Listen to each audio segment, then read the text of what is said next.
Hello guys, how to reset Roblox game app on your Windows 11 and 10 system. If your Roblox game app not working properly, then you can repair or reset Roblox app on your system. To do so, right click on a start button and choose settings.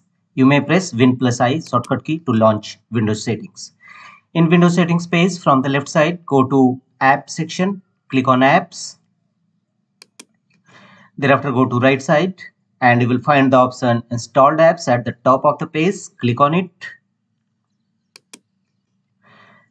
And here in the search field, type Roblox and Roblox game app will appear. Here click on three horizontal dot against Roblox app and choose advanced options.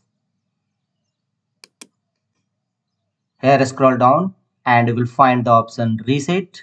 Scroll down, and if this app is not working right, we can try to repair it. The app's data would not be affected. First choose repair, and if this app still is not working right, reset it.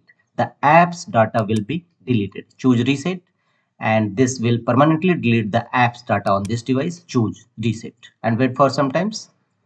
It will take few seconds and your Roblox game app is successfully reset. Close the windows. That's all.